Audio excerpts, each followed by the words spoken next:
Uh, this college has been in existence for the last 20 years and have been doing pretty good job with about 120 students every year. Uh, they have about 7 to 8 professors who are teaching them a variety of subjects in a typical MBA program. I asked them a question about how much time do they spend in the classroom. And I was told every teacher, every professor is expected to spend about 18 hours a week directly by teaching to the students.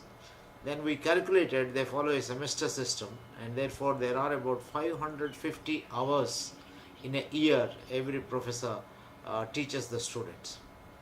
I was aghast because when I compared this with about 160 hours which the new IIM bill promotes for Indian Institutes of Management, it's such a interesting situation where these faculty of B schools seem to be carrying about 4 times the teaching workload of the IIM professors.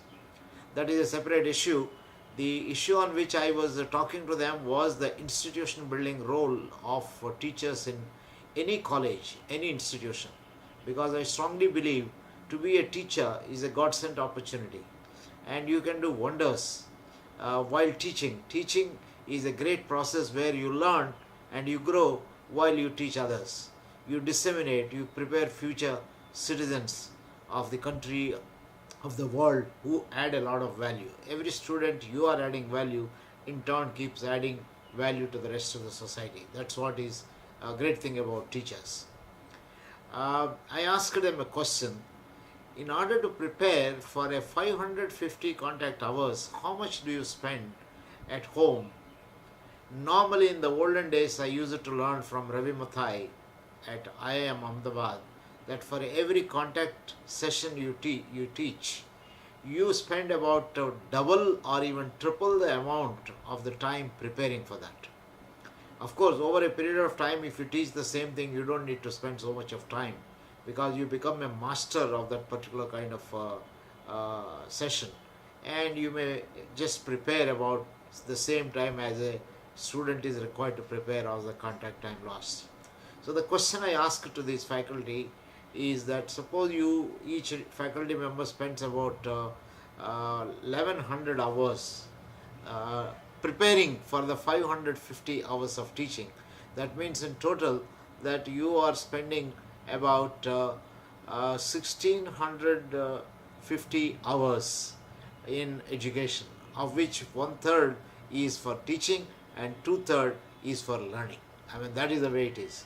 So the learning provides a great opportunity to grow. When you learn, you are not the same as what you were earlier. And when you are learning in order to teach others, you are always at several steps higher. Then the question I asked was, what do you do the rest of the time? Because in industry, normally an executive or for that matter even a worker is expected to spend about 8 hours a day and 300 days, about 2400 hours.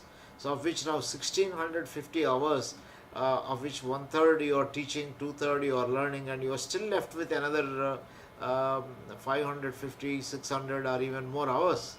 Now this is where I brought in the question that you can do wonders if you become not merely a syllabus oriented teacher. I then classified teachers into 4 categories.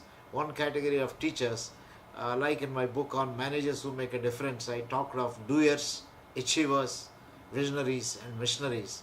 I said teachers can also be classified into 4 categories, and these are syllabus followers who merely follow syllabus. Now, these are the people who have plenty of time at their hand because for 550 hours they may not require more than another 550 hours of preparation. Then achievers who want to do a good job in the class. This is what is the kind of a thing that I have covered, part of those who do a good job in my book on um, effective people and so on. Then I talked of, I mean, you can be an achiever of doing your teaching extremely well, better than somebody else, get the best teacher ratings, but you can also be a visionary, a teacher who make a difference in the lives of people, and a missionary who takes up teaching as his or her mission and make a difference in the lives of not only those people who study with you, but all the people who come in contact with you. I think this is the thought that I left with them.